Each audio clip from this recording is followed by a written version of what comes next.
did some of that, and then yeah, I played some Bum Rush Cyberpunk. I cracked that open and took a look, and boy, So, Wooly, what is Bomb Rush Cyberpunk exactly? so Assuming I don't know what it is.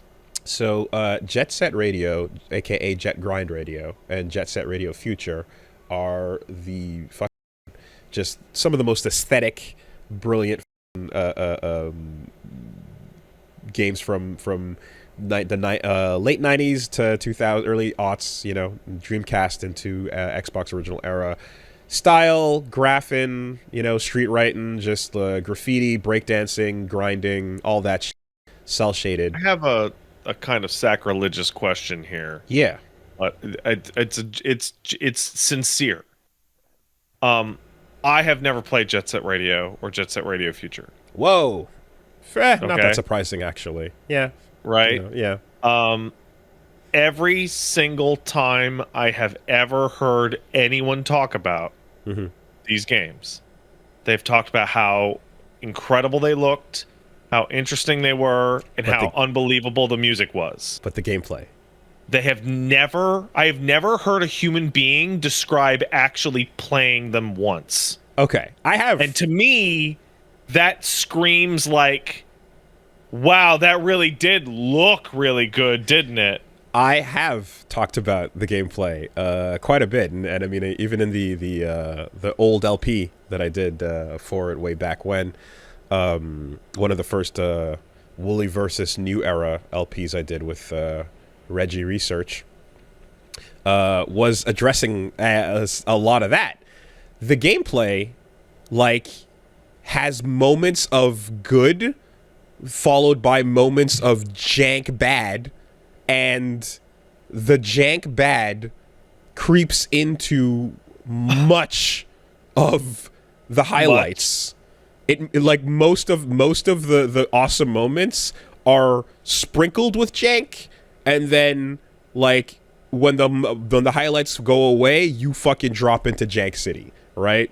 And it sucks because like the ingredients of what you want to do are great, are still there and great, like grinding, right, hitting up graffiti points, Yeah, and it kind of looks like Tony Hawk, but not as good.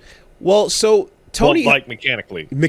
exactly, right. And the thing is like, because Tony Hawk is built around having a map that you can have like points to do tricks on, and you're overall trying to like link it together and have a giant world to, you know, focus on the tricks. And doing tricks is not the point of Jet Set Radio.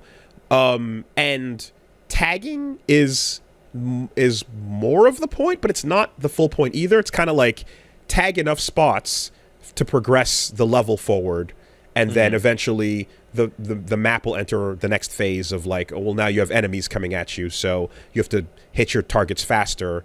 Then you'll hit like a boss point. So it's almost like, it's like a Sega, like it's almost like a Sonic game in the idea of like, you know, you're gonna you eventually hit like a boss, and your character is not like, you're not really equipped to fight per se, but you've got some of your basic tools like spraying and jumping to, you know, do stuff to help you with it. And as a result, yeah, you end up just progressing and getting to the next cool level, and it's getting carried on its aesthetics, its music, and everything else it's doing heavily. That shit, though, is like so powerful and so strong. The aesthetics and the music and the style and everything about Me it. of the way that people talk about Space Channel 5. Space Channel 5 is awesome. Yeah, I love it. I love it in the same way. I don't feel it has as much jank I'm gonna point to though, because it's just a rhythm game, and you kind of, and It's very limited. it plays itself. Yeah, you just kind of like walk down a straight line to the next rhythm section. So I have nothing really to bad to say about that. It's just, it's a very limited scope in a game, but I love it, right?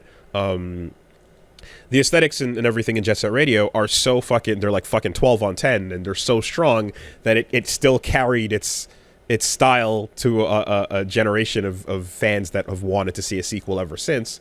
Especially because we could all tell that, like, if you ever just fixed that jank, you would have an unbelievable experience with it. going back to revisit those games, especially when they re-released the original, and then I went back to Future not too long ago. I didn't. I was doing some just preliminary work, kind of playing through it again to see, because I wanted to do another. I wanted to do an LP of Future, and it's like, yeah, the moments where like there's you have a huge janky thing of like the camera panned by an area of the map you've never seen and you're not sure how to get there, and there's no real clear indication of how to get there because you have to find a trick to grind up a certain pathway, and it's like, oh, you just have to, you can spend yourself wandering around for like, you know, an hour before you find the right little thing the game wanted you to do. Just little clarity of messaging and maps and stuff like that. There's a lot of little quality of life things that could have made those games feel a lot better. Future definitely improved on a lot of the problems that the original had, for sure, but they both still have these jank problems, you know. It's why you don't hear about the gameplay talked about as much. But in the basic level, that is like, well, I grind through the Shibuya terminal and then I hit up all these tag spots and then I jumped off and then dodged a tank missile. That's a good time. As long as you're doing that, that's fine. It's just when the game is asking you to, like, yeah, go find this secret thing down here in some weird place, and it's just not clear where and what and so on. Or when it's asking you to, like, make a jump onto this one railing, but, like, you're kind of next to it, but the auto clip didn't link on, so you're touching the railing, but it's not. You're like, but I'm there. Why wasn't it? It's like, just wants you to be at a certain speed. You're like, right. So all this to say that for years we've wanted a successor to Jet Set Radio, and there's been a couple. There's been some stuff over the years. There's been Hover, and there's been games that haven't come out. I remember Hover. Stuff that got stuck in early access here and there. But overall, years of Hideki Naganuma, aka Skankfunk, the DJ himself on Twitter, going, "What the fuck, Sega? Just make it already! God damn it!" Team Reptile, the folks who made Lethal League and Lethal League Blaze, said, fuck it, we'll do it ourselves. And so they did. They just made their own spiritual successor to Jet Set Radio that is really, like, I'm looking at it now, man, like, the map designs are most of the maps, I'm like, oh, this is a redo of... This is shameless. Yeah, like they really, like, it's like they really just revisited all those zones. And of course there's some that are new, but tons of remixes of areas that you're familiar with. And then the jank is just removed. It's just feels like a lawyer had to look over these levels for fucking infringement purposes, because this, like, when you want to go places, do things, wall ride, jump around, hit the things, you can just do them, and it feels like it works.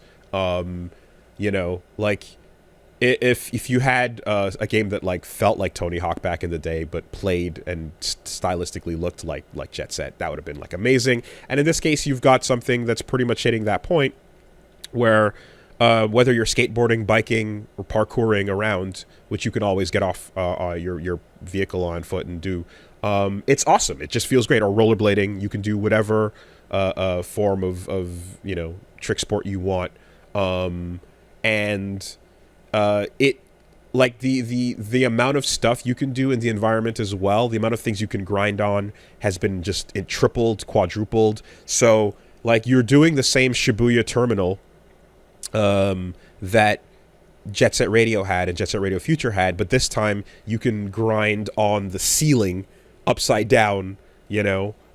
Future added the ability to go... Not how grinding works. Future added the ability to go up, like, electric poles and stuff, and, like, here you're going, like, yeah, fully inverted upside down and into all kinds of crazy situations, and then wall riding into wall riding in more advanced ways as well, and just... It's fucking sick. It's just super great. Tagging is, I feel like, the best of both worlds, because when you did graffiti in Jet Set Radio, it was like you'd have to do a bunch of, like, half circles in different directions or full circles, and you're essentially inputting what was like a complex fighting game input almost.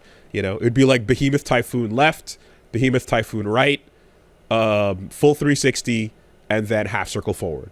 And then you'd be like, yeah, I sprayed it. they kind of wanted that mini game gone, I guess, because like you had to do that while police were chasing you, and like if they interrupted it, it would be like, oh, you wasted some paint, and then like it was a bit of a another point of like tension and or jank because they would grab onto you and then you'd get hit and take damage and then die and you'd be like, ah. So then in future they made it just like hit the button, instant spray, don't even think about it, just kind of mash as you go next to the spot. And that took it entirely away, and I was like, I get that you minimized spraying, but you didn't have to do it like that. Just make it, you could do something in between, you know? And they really addressed that well in Bomb Rush Cyberpunk, because you get when you hit up to a wall, you get like a bunch of different points of like drawing out like line configurations. So if you were to think about like almost like a 5-point, like a pentagram, you hit the stick in any of the 5 directions and then you trace out a pattern, and then once you close the loop you'll do a particular piece of graffiti, and as you unlock more you can choose which one you want to put up by just doing the memorized pattern that you have.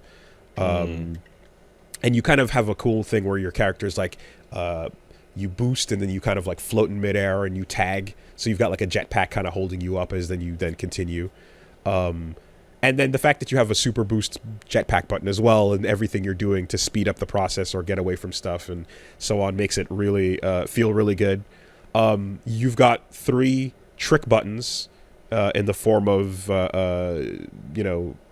X, Y, and B, and they serve as attacks. You've got like a roundhouse kick, a low kick, and then like a cartwheel that you can just use to straight up attack enemies and deal with threats in addition to being tricks. So it just adds an element of like, no, there's combat here. It's not just about spraying, grinding, and so on.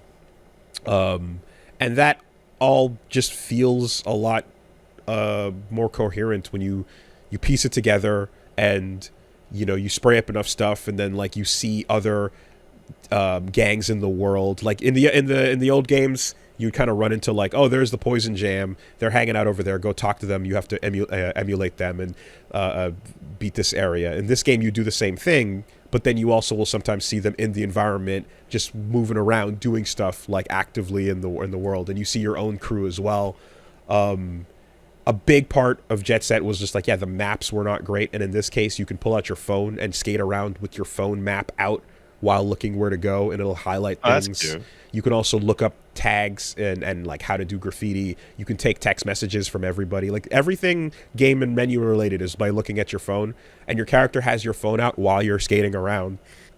And you can just leave it out, switch the playlist up. It's great. It's just a really smart way to do that. And question, the way you're describing this, do you get the feeling, this is kind of a weird way to phrase this, but do you get the feeling that this is like a more realized version of like what Jet Set Radio was kind of supposed to be? Yeah. Like this is closer to the mental pitch in the mind than the original was? Yeah, I think so, because like Jet Set Radio had the artists, it had the musicians, it had the team, but like the people that were making the way the game felt, like they were making a platformer, and then they added grinding, and then they added spraying, and then they added enemies. But I don't think anyone on the team of the original game took a pass at making it feel good. There was no one that kind of went, but how does this all feel? It was just like they jump, they grind, they get to the next location, and that worked. Therefore, ship it. And like we now are many generations later with people who understand how like, no, when you jump, you don't just need to jump really high and land on that surface. You need the directional influence of how you jump to feel good. You want the floatiness to feel good. You want the ability to double jump, to have the right amount of momentum so that you pause, and then when you boost again, you want to have that little pause that leads to an acceleration that feels good. There's a feeling to movement and momentum that is not intuitively like obvious if this is your first time taking a crack at it. If you've played other games where it feels good to move around, you'll know what to look for, and you'll be able to go in and make the game feel that way. Lethal League is an awesome fucking example of a game where, God, the amount of juice from feels good, man. When you hit feels it good, at man. the highest point, when that ball is like, oh, and the universe is going through different iterations, and like it feels incredible. You know, they understand how good it feels to move and hit things. So there was never a pass for flow and for juice and for like feeling on the original games. And here, that same team is super aware of how to make things feel good. So yeah, now when you run off a wall and jump and then double jump and hit that boost, you fucking accelerate, you go flying forward, and then it feels fantastic, you know? Or switching off of your skateboard onto foot and then back, and you know, just all of that just feels good. Feels good to run around in the world, which means like you're down to spend, like, you don't want to just hit your next objective and move on. You're down to like explore more. You're down to like actually fuck with the system and see what's around the map, and you know, live in the game a little bit more. They also did some things that were really obvious oversights, like for all the things you do in Jet Set Radio, dancing isn't actually one of them. Like in the game, it's full of dancing. There's the character select screen is everyone fucking doing their moves. Everyone is and every cutscene is full of characters doing their moves, but you never actually dance in gameplay. I feel like I'm slamming into like the perception of what Jet Set Radio was, and you're describing what it actually was, and they don't link up. They're not meeting. It's an aesthetic masterpiece. And its gameplay went from mostly jank and rough to serviceable in the sequel. And that's kind of where it landed. But because there's so much masterpiece to the aesthetic, depending on who you are and how much that matters to you, that will carry your love high and far. And as someone who adores aesthetic, I wave that flag, and I'm all about just like, we need more games that look and sound and fucking play like this. I love this experience. But I'm realistic about just like, yeah, and then the gameplay was fucking, it had that jank, you know? So one of the things that was hilarious, dancing is everywhere in the game, but you as a character don't actually dance in gameplay. And it's like, what the fuck? Yeah, what is up with that? So like, you hit a dance button here, and then you start jamming, and then you can pick different kinds of dances to do, and then your character will do it. And the mechanic for that is like, oh, you go land on a certain spot and you start a cipher, and then when you start dancing on the board, your whole crew pulls up and everyone gets in a circle, as you do, and while you b-boy, you can switch characters, you know? So like, you basically just like, you bring that element of hip-hop into the actual gameplay system, and not just like in the form of cutscenes, you know? Great. And just such an obvious thing to just like, yeah, dancing should be part of the gameplay. What the fuck? So, you know, it's interesting at that. And then, yeah, I played enough to just kind of see like where the story's going and what it's doing. And it's like definitely a like future fucking music rules the world kind of wild dystopian tech future. And then there's these jarring moments of just like, what the fuck is this world actually? Like, how do things work? You know, it's interesting. It's music, bro. It's interesting trying to piece together, like the universe and its logic. But one thing's for sure is that it just takes all the things that Jet Set Radio really should have done, and the things that we've learned, the lessons of the last 20 years of how to make things feel good, and just puts it all in there.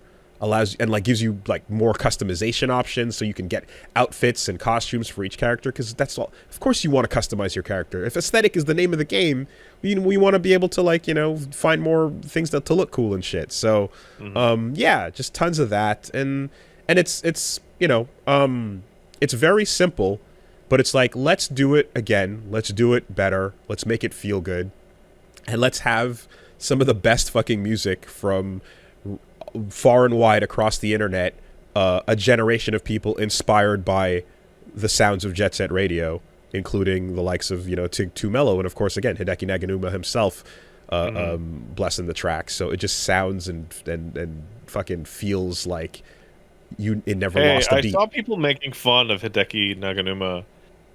Something along the lines of, hey man, you get a whole new soundtrack. What are you going to do? You're not going to sample the same shit that you sampled last time, are you? So, yeah, he used the same speech that he sampled for that one. At the same time, I think, though, it's because, so from his perspective... That's really funny. But from his perspective, every time there's a Jet Set Radio successor, he's been asked to do something for it, right? Yeah. So, if the first time around it was this one, it would have been, done and done. It's in the bag. But he did get in. He's so down to work on more Jet Set Radio that he has made tracks for a bunch of these other projects, and anything that even spiritually resembles Jet Set at all, he's super down to be involved with and stuff. So he's done this whole oh yeah, let's do it again, let's do some more, let's remix it, let's do other stuff. He's done a bunch in the meantime. This is ultimately just another one, but it's the best one so far.